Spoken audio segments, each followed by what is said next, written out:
Assalamualaikum warahmatullahi wabarakatuh. Nama saya Permatasari. Di sini saya akan mempresentasikan UAS makalah yang berjudul tentang perkembangan bahasa. Di sini saya akan membacakan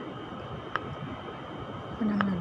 Latar belakang bahasa Indonesia merupakan bahasa resmi bahasa Indonesia dalam setiap peradaban manusia. Bahasa selalu hadir di tengah-tengah mereka. Bahasa dan manusia merupakan satu kesatuan yang tidak dapat dipisahkan.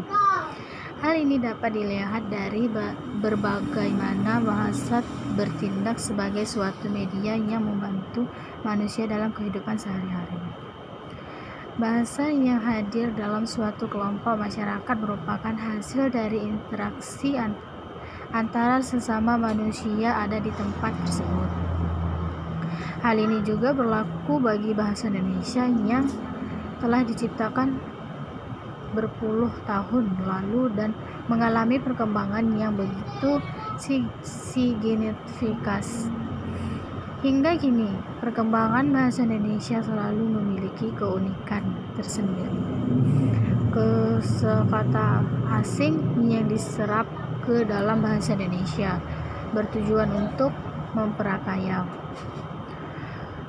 Perbedaan haraan dan varietas bahasa Indonesia walaupun mengalami beberapa tahapan perkembangan dan penyerapan kemurnian bahasa Indonesia tetaplah sama dulu dan kini. Bahasa merupakan sistem lambang bunyi yang habitual digunakan oleh anggota suatu masyarakat untuk bekerja sama, berinteraksi, dan mengidentifikasi diri. Dengan kata lain, bahasa adalah suatu sistem yang dalam praktiknya membentuk manusia. Bahasa mempermudah manusia dalam melakukan segala sesuatu hal dalam kehidupan sehari-hari. Bahasa Indonesia juga memiliki fungsi yang sama, yaitu sebagai media yang membantu manusia. Namun secara spesifik, bahasa Indonesia adalah salah satu bahasa yang dalam membentuknya memiliki sejarah yang panjang. Pembahasan sejarah pertumbuhan bahasa Indonesia. Bahasa Indonesia ini berasal dari bahasa Melayu.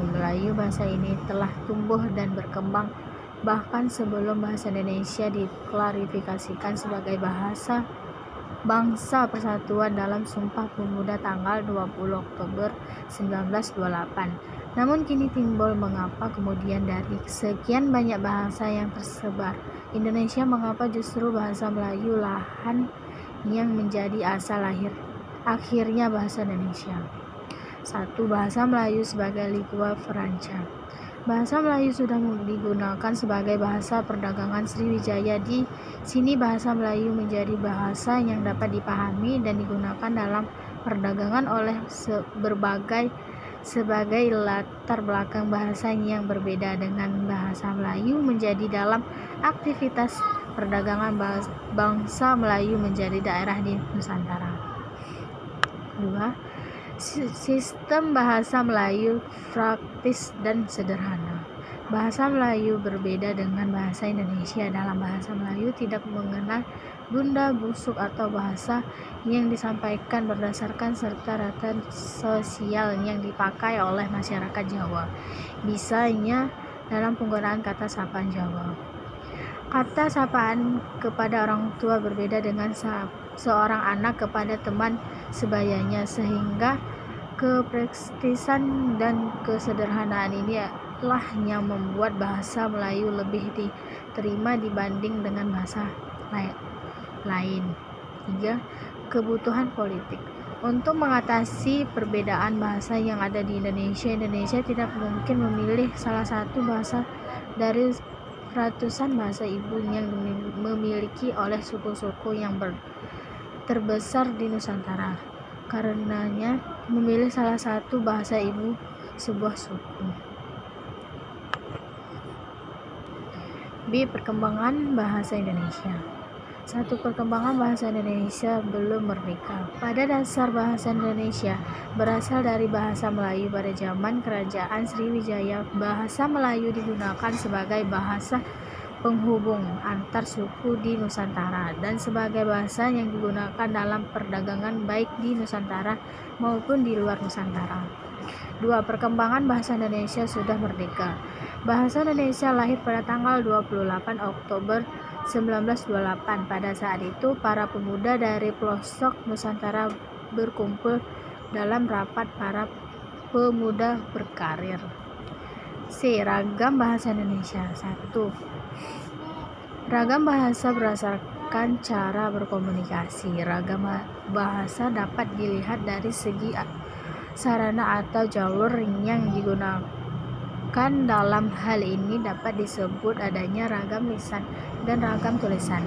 Ragam bahasa lisan adalah ragam bahasa yang dituturkan dengan indera mulut, sedangkan ragam bahasa tulis adalah ragam bahasa yang dituangkan melalui simbol-simbol atau huruf-huruf. Adanya ragam bahasa lisan dan bahasa tertulis didasarkan pada kenyataan bahwa bahasa lisan dan bahasa tertulis memiliki struktur yang tidak sama. Dari contoh tersebut dapat kita tarik kesimpulan bahwa dalam bahasa tulis kita harus lebih menaruh perhatian agar kalimat-kalimat yang kita susun dapat dipahami secara baik. Kesalahan atau kesalahpenggantian dalam bahasa lisan dapat segera diperbaiki atau dilarat. 2. Ragam bahasa berdasarkan cara pandang penutur. Ragam atau variasi bahasa berdasarkan cara penuturnya sebagai menjadi beberapa jenis ragam atau variasi bahasa. Pertama yang kita bisa lihat berdasarkan penuturnya adalah ideolek. Merupakan ragam bahasa yang dimiliki seorang atau biasa dikatakan variasi bahasa yang bersifat seorang. Setiap orang mempunyai variasi bahasa atau ideoleknya masing-masing. 3. Ragam bahasa Indonesia berdasarkan media. Ditinjau dari media atau sarana yang digunakan untuk menghasilkan bahasa ragam. Ditinjau dari media atau sarana yang digunakan untuk menghasilkan bahasa ragam. Bahasa terdiri atas ragam bahasa lisan dan tulisan. Di kedudukan bahasa Indonesia. Bahasa Indonesia memiliki kedudukan yang sangat penting dalam membentuk persatuan dan kesatuan Indonesia. Bukti kenyataan terletak pada ikrar ketiga Sumpah Pemuda tahun 1928 dengan bunyi, kami putra dan putri Indonesia menjunjung bahasa persatuan. Bahasa Indonesia ini kemudian ditegaskan kembali dalam Undang-Undang Dasar RI 1945. 1. Bahasa nasional. Kedudukannya berada di atas bahasa-bahasa daerah hasil perumusan seminar politik bahasa nasional yang diselenggarakan di Jakarta pada tanggal 25 sampai 28 Februari 1975. Menegaskan bahwa penduduknya sebagai bahasa nasional bahasa Indonesia. 2. Bahasa negara, bahasa resmi Negara Kesatuan Republik Indonesia.